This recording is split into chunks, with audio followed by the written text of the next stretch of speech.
हरि ओम।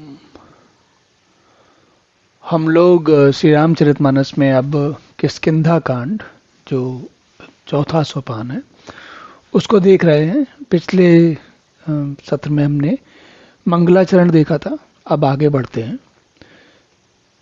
तो गोस्वामी जी लिखते हैं, देखिए ये सोरठा आता है पहला, और इस सोरठे में लिखते हैं, मुक्त जन्म महि जानि ज्ञान खानि अगहानि कर, जह बस शंभु भवानी सो काशी से यही कसना। तुलसीदास जी कहते हैं, जहाँ शंकर जी, शिव जी, पार्वती जी बैसते हैं, उस काशी को मुक्त की जन्मभूमि, ज्ञान की खान और पापों का नाश करने वाली जानकर उसका सेवन क्यों न किया जाए।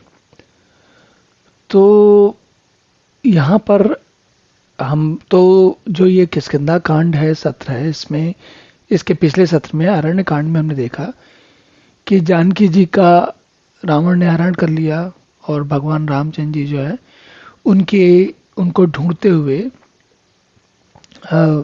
वन में जगह जगह भटक रहे हैं, और वे पंपा सरोवर के पास पहुंचे। फिर नारद जी से बात हुई।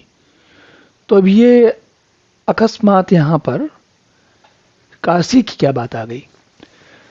तो बात कुछ ऐसी है कि तुलसी अपने जीवन में चित्रकूट, काशी और अयोध्या, इन स्थानों पर बहुत जगह रहे, और कहा भी जाता है कि काशी में तो बाकायदा गोस्वामी जी ने एक हनुमान अखाड़ा भी बनाया।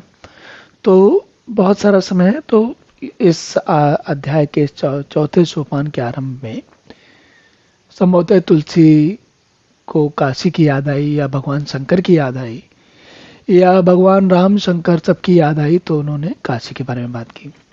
तो कहते क्या है, कहते ये हैं कि काशी सबको जाना चाहिए, क्योंकि उसको मुक्त जन्म महि जान, जन्म की हर कहा ऐसी बात कही जाती है कि जन्म लिए हुए हर मनुष्य को अगर उसकी मृत्यु काशी में हो तो उसे मुक्ति मिल जाती है। मुक्त जन्म महि जान, ज्ञान खान अगहानि कर।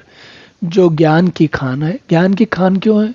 क्योंकि वहां पर बहुत सारे साधु और संतों का समाज बसता है, इसलिए ज्ञान की खान है। और अग हानि कर, अग का मतलब होता है कोई न कोई अनिष्ट, कोई न कोई जो जीवन में अच्छी बातें नहीं है उनको दूर करती है। फिर कहते हैं कि ये सब तो है ही काशी के साथ, इसके साथ साथ एक और भी बात है, जहाँ शंभु भवानी, शंभु जो है भवानी जी के साथ, पार्वती जी के साथ वहाँ पर विराजमान है।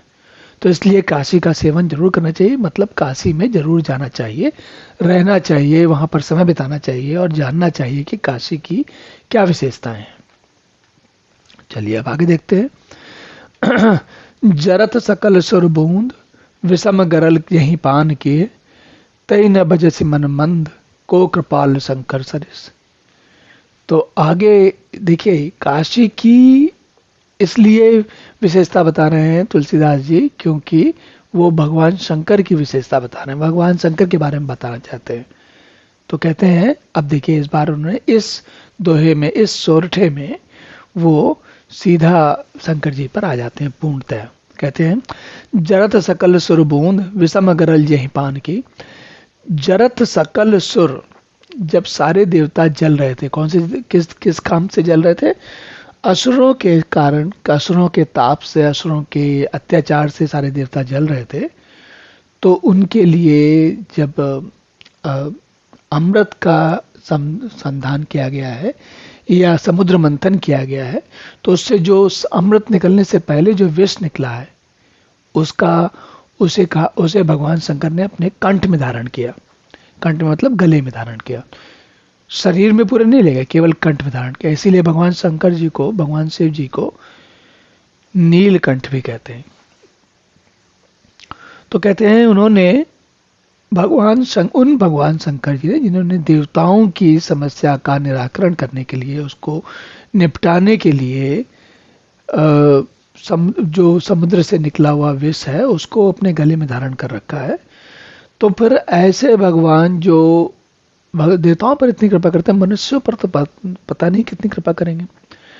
तो तुलसी जी कहते हैं, तुलसीदास जी कहते हैं कि तहि न भजसी मन मंद को कृपाल शंकर सरिस। उनको, उन कृपाल भगवान शंकर को मन क्यों नहीं भजता? और क्योंकि मन क्यों नहीं भजता, मतलब मन को भजना चाहिए। क्यों भजना चाहिए? क्योंकि भगवान शंकर जो हैं बहुत ही कृपालु हैं, बहुत जल्दी प्रसन्न हो जाते हैं। और वो जैसे उन्होंने देवताओं के लिए विष पी लिया, ऐसे ही मनुष्यों का के मन में बसे हुए विष को वो उसका निराकरण करते हैं, उसको हटा देते हैं, उसको उसको समाप्त कर देते हैं, उसको पी लेते हैं। और क्यों पी लेते हैं? क्योंकि मनुष्यों को या भक्तों को शांति देने के लिए कुछ तो चाहिए। जो विष है, कौन सा विष? जीवन की ऊहापोह का विष, भव सागर का विष। ये मिल जाए, वो मिल जाए, ये मिले, वो ना मिले, इन बातों के उलझनों का विष। तो ये सारा का सारा विष निकल जाए और मन शांत हो जाए। मन शांत होगा तभी तो परमात्मा दिखेंगे, तभी तो भगवान समझ में आएंगे, तभी तो इस कृपा को भगवान शंकर जी करते हैं। तो इसलिए भगवान शंकर जी की उपासना करना चाहिए, उनको बार बार मन में लाना चाहिए, भजना चाहिए। भजना चाहिए मतलब बार बार उनके बारे में सोचना चाहिए, उनके बारे में गाना चाहिए, उनके बारे में उनका ध्यान करना चाहिए। क्योंकि भगवान शंकर जो हैं वो हमको अपनी कृपा से सारे कष्टों से दूर करते हैं। चलिए अब यहीं रुकते हैं, आज क्या सत्र यहीं समाप्त करते हैं। अगले सत्र में पुनः मिलेंगे, तब तक के लिए हरि ओम।